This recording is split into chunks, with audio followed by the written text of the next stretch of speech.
qu'on est la meilleure tribune du championnat. Mais oui, je veux dire qu'on est la meilleure tribune du championnat. Allez, les news, mon cher Vincent, on commence avec des nouveaux sélectionnés. Et oui, on a fait la liste vendredi dernier. Il y en a quelques nouveaux qui ont été annoncés ce week-end. On a Agdad qui est sélectionné avec les espoirs de la Roumanie. Babika qui part avec le Gabon. Soiseau qui finalement devait aller en sélection, il ne partira pas. Il est blessé aux ischio-jambiers. Chez les jeunes, on a eu aussi des infos de la part du compte Instagram, toujours très bien informé, toulouse.info.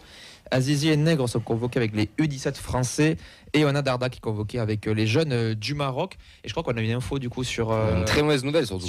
sur Rasmus Nicolaisen qui du coup quitte le rassemblement, c'est ça? Ouais, c'est ça, c'est ce que j'ai vu. Toulouse a tweeté un peu avant l'émission comme quoi Rasmus s'était remplacé. Mais de toute façon, on s'en doutait parce que quand on a vu sa blessure à la cheville samedi, on s'est dit que ça pouvait être inquiétant pour sa sélection et hélas j'ai bien peur que c'est un peu plus grave. Ça c'est une très mauvaise nouvelle pour lui. Moi, je suis vraiment dégoûté parce que quand on l'a vu arriver, il avait le sourire, il était tellement content et tout. Je suis très triste pour lui. Puis tellement mérité en plus, le fait qu'il puisse pas honorer ses premières sélections. J'espère qu'il rate pas le wagon. Quoi. Mais après, c'est pas mal pour un bien, mais dans le sens il en aura d'autres occasions. S'il continue à être aussi performant, il sera une nouvelle fois rappelé. Enfin, en tout cas, on lui souhaite vraiment. Déplacement ouvert pour Montpellier, donc pour les Indians ça va arriver, mais c'est surtout les Visca qui font aussi le déplacement et qui ont lancé leur com pour se déplacer. 45 € de mémoire pour les membres et 55 pour les non-membres, si je dis pas de bêtises, je le fais vraiment de mémoire. Andy Tolosa, est-ce qu'il y a un déplacement de prévu, est-ce qu'on a des infos, comment ça se passe? Il y a un déplacement de prévu, mais on cherche le véhicule, donc là on est un peu en attente pour le moment. Mais idéalement on aurait aimé souhaiter lancer le premier déplacement pour cette saison. Ouais. On l'avait dit en amont parce que c'est le déplacement le plus proche. Voilà, donc on attend d'avoir des nouvelles des prestataires qui peuvent nous prêter un véhicule adapté pour des fauteuils. Puis on donnera plus d'informations dans les semaines à venir. Bon, pour j'ai une Twingo à louer si ça t'intéresse. Pour ceux qui nous écoutent, si, si vous connaissez des prestataires ou quoi, n'hésitez pas à contacter Andy Tolosa. Ça pourra les aider. On va souhaiter un joyeux anniversaire aujourd'hui. Et c'est un joyeux anniversaire à notre capitaine, messieurs. Parce que Vincent Siro fête son anniversaire aujourd'hui. Donc joyeux anniversaire, capitaine. Il a sifflé les bougies. Il a soufflé les bougies. La fondation du TEF. Et oui, ça a repris donc le Toulouse Football Cœur qui débute sa saison en soutenant une nouvelle association. Chaque mois, ils ont une cause qui est dédiée, une action dédiée. Pour le mois de septembre, c'était l'association Petits Frères des Pauvres pour lutter contre l'isolement des aînés. Il y a eu plusieurs actions qui ont été menées, notamment un match de foot à Marchand, Walking Foot, qui est à la mode sur les allées du stadium. Il y a des photos qui sont sorties récemment. Il y avait des bénéficiaires, des bénévoles de l'association, des salariés du TFC. Et il y a 2 joueurs du TEF qui ont participé, parce qu'il y avait Djouma et Zuliani qui ont participé à ce moment convivial. Il y a eu aussi une conférence de sensibilisation, une levée de fonds organisée par un mécène et un match qui leur a été consacré. C'était TFC-OL.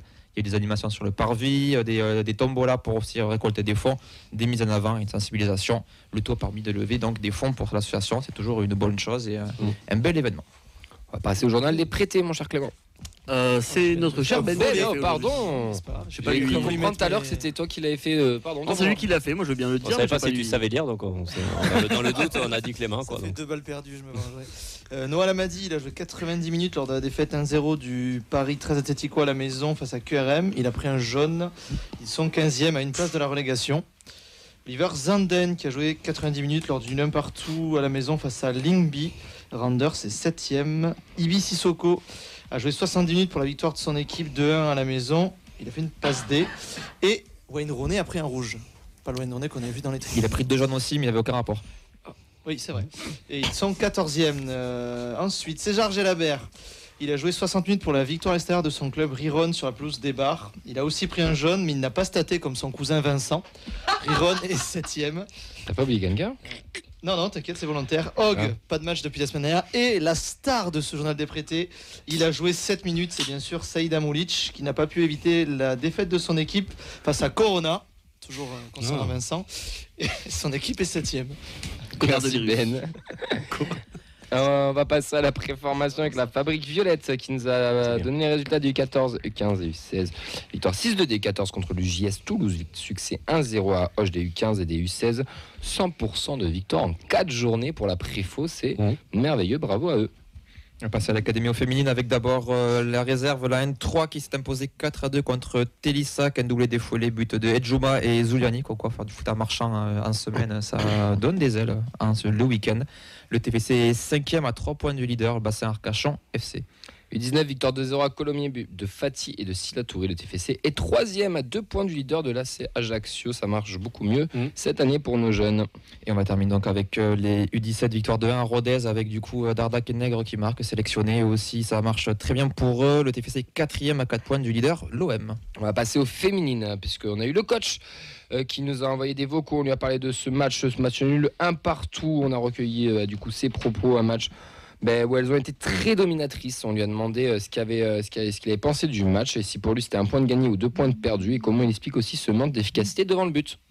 Un point de plus en seconde ligue, c'est un match qui va nous laisser beaucoup de regrets, énormément, parce que autant on rencontrait 3 gros morceaux sur les 3 premières journées et pourtant on avait été globalement dominatrice à chaque fois sur le nombre d'occasions créées, même si bien sûr la semaine dernière contre Marseille on affrontait un gros, mais je trouve qu'on avait fait un bon match et que c'était le minimum de repartir avec un point. Là on a extrêmement dominé notre adversaire sur le plan du jeu, mais aussi sur le plan des situations créées. On tape 2 fois les montants, je pense qu'on se crée une douzaine de situations franches devant le but, jusqu'au but de Nivine, qui vient récompenser pour moi quand même une large domination. Et puis je sentais pas l'adversaire en capacité de relever la tête, mais on a chuté en concentration et du coup des fois ça se joue à 2, 3, 4 détails dans la même action ou dans des actions successives. Des petites erreurs qui permettent à l'adversaire de récupérer un ballon. Là, elles obtiennent un coup franc à 50 mètres du but, qu'elles mettent dans la surface. Elles avaient des grands gabarits. Donc, elles mettent un but sur une action quand même au départ qui est loin de générer du danger. Donc, on est extrêmement déçus parce que derrière, on a encore des situations de remettre le deuxième. Ça fait beaucoup de frustration depuis le début de l'année liée à l'efficacité offensive. Et à chaque fois quand même une satisfaction toujours plus grande à chaque match de voir le contenu positif. C'est pas seulement la possession, parce que moi je pense qu'on a arrêté d'être poète à vouloir le ballon pour avoir le ballon. Je pense que c'était le cas contre Thonon sur la première journée, mais là depuis 3 journées, on génère beaucoup de déséquilibres, de situations franches, d'occasions de marquer. Et c'est l'efficacité pour l'instant là qui nous fuit. Donc il faut tranquillement qu'on continue de travailler, en gardant confiance surtout, parce que c'est pas en accablant nos joueuses offensives qu'on va réussir à leur redonner confiance. Donc on va avancer tranquillement, on perd des points, c'est sûr, on laisse des points derrière nous, mais on est positionné au milieu du classement. On va essayer de retrouver la victoire le week-end prochain. En tout cas, on va travailler pour. Et on est quand même globalement sur des dynamiques de jeu positives. Donc il faut s'appuyer là-dessus. On sent un coach pas marqué, mais très frustré quand même. Contrarié même. Contrarié. Le match de Saint-Malo d'ailleurs, qui a été suivi par le nouveau compte Twitter qui s'occupe principalement des infos de la section féminine Esprit Violette, que je vous conseille très fortement d'aller vous abonner là-bas, qui était au match. Beaucoup d'occasions quand on le coach, 12 situations dangereuses, 2 poteaux. J'ai l'impression par rapport au match de Marseille qu'on a pu voir, ça ressemble. Ça ressemble un petit peu, et je comprends la frustration. Le premier match tu le perds, t'es dominateur. Le deuxième tu vas le gagner, mais tu gagnais seulement 1-0. Marseille tu dois gagner. Là tu fais seulement un partout, sachant que c'était une confrontation où tu étais ultra dominante. On sent de la frustration et il va falloir remettre la machine en route, parce que c'est ce qui nous avait fait du bien aussi d'avoir des matchs amicaux. Donc d'ailleurs, par rapport à tout ça, on lui a demandé au coach tout simplement quel bilan il tirait de ce début de saison. Le début de saison, il pourrait, dans la peau d'un promu qui jouerait un maintien, il pourrait être considéré comme globalement bon ou au moins correct, quoi. Le problème qui se pose à nous, c'est que comme sur les matchs, on a montré globalement dans le jeu qu'on pouvait être dominante, voire archi dominante comme hier. En fait, ça laisse énormément de frustration d'avoir perdu autant de points en route. Voilà. Après, On verra au moment où on retrouvera un petit peu de réalisme, de sang-froid devant le but, de confiance. Si on commence à scorer un peu plus, à convertir nos occasions et que du coup on arrive à connaître un peu plus souvent la victoire, voilà, on essaiera de se donner des objectifs comptables. Après, on l'a dit, je le redis, le projet féminin au TFC, c'est sur le moyen terme. Donc l'idée, c'est d'avancer sur 1, 2, 3 années pour construire une équipe qui un jour sera capable de jouer la montée en Arkema Première Ligue. Pour l'instant, même si on est, je dirais, performante dans le jeu, au niveau comptable, on ne présente pas un bilan qui à court terme, nous amènerait à jouer la montée à la fin de la saison. Donc restons humbles, travaillons sur cette confiance et sur cette efficacité offensive, et puis on verra, je dirais, un petit peu plus tard dans la saison aussi. C'est important ce qu'il a dit au début, vous trouvez pas? Lucide, hein? Ouais, lucide, mais aussi le fait que pour un maintenu, que ça peut être bien, etc. Mais je pense que ils avaient peut-être pas d'autres ambitions, mais par rapport au contenu, ce qu'ils ont pu proposer sur le terrain, elles auraient dû faire mieux, et on le sent beaucoup de frustration. Ouais, en fait, ça dépend dans quelle peau tu te mets, quoi. Si tu te mets, comme il dit, dans la peau du promu qui veut juste se maintenir, ou si t'as il y a de l'ambition quand même s'ils veulent pas trop vu comment il te l'annonce, oui, tu peux sentir qu'il y a des ambitions. L'ambition, c'est pas de finir 8 ou 9, quoi. Après, c'est rassurant. C'est essayer de faire top 5. Elles sont quand même, de Saint-Malo sont devant elles au classement au final, alors qu'elles ont joué des plus gros morceaux et qu'elles viennent faire nul contre elles en les dominant. Donc tu te dis que il y a la marge pour faire beaucoup mieux. Ouais, mais il est frustré parce que ça paye pas. C'est normal. Ouais, puis si Ça paye rapidement. si le contenu des matchs est bon semaine après semaine, tu peux aussi te dire que ça va finir par tourner dans leur sens. Donc un peu de patience.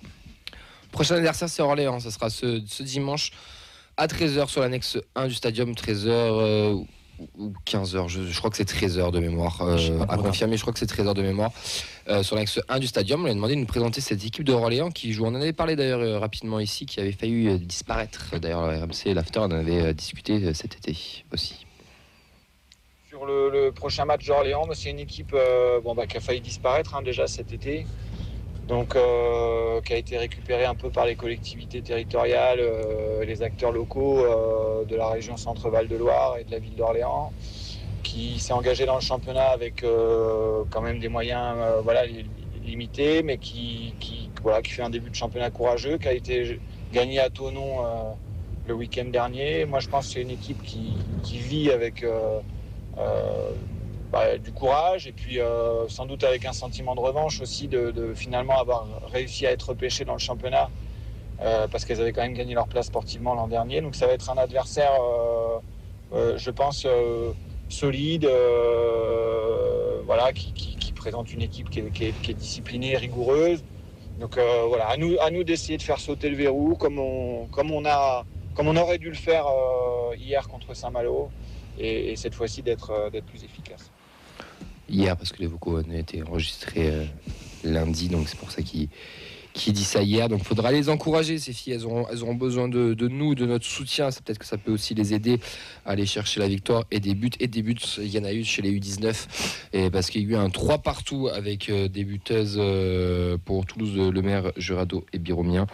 Et elles menaient, comme va nous le dire le coach, peu de frustration aussi, parce qu'elle menait 3-1, même 3-2 jusqu'à la 93e, mais elle ramène quand même un bon point de Saint-Etienne. Concernant les 19, on va dire que c'est un bon point parce que ça vient enrayer une dynamique de 2 défaites. C'est un point qui a été accroché au courage un peu, parce que elles ont joué à 10 toute la deuxième mi-temps après une exclusion à la 44e. Ce qui est regrettable, c'est qu'on menait 2-0 puis 3-1 et qu'on menait 3-2 jusqu'à la 93e et qu'on se fait égaliser dans les dernières minutes. Après, le contenu de la rencontre laisse quand même des espoirs sur la suite. On avait besoin aussi d'enrayer cette dynamique, de retrouver des joueuses un peu plus expérimentées, sans doute, dans ce championnat U19, notamment des joueuses de la génération U18 qu'on avait très peu là depuis le début de saison.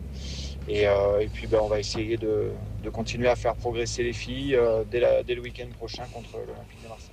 Donc le week-end prochain sera Marseille. Elles sont quand même à 4e, donc 3 points entre le dernier et la 2e. Donc rien n'est perdu pour nos U19 pour se qualifier pour potentiellement un barrage. Voilà le retour du coach sur les féminines, sur les filles. Je vous répète, allez vous abonner à Esprit Violette sur Twitter, un compte qui suit exclusivement toutes les catégories féminines et qui à fond aussi derrière elle. Vous allez lui donner de la force et du soutien. Nous, tous les mardis, on retrouvera toujours les propos du coach comme d'habitude. On le remercie, Antoine Gérard, le coach des filles. Et dimanche, le match à 13h face à Orléans. Pas de match au Stadium ce week-end, donc vous serez un petit peu en manque. Donc n'hésitez pas à aller voir les féminines pour vous sevrer d'un peu de TFC, quoi. Voilà pour le résumé complet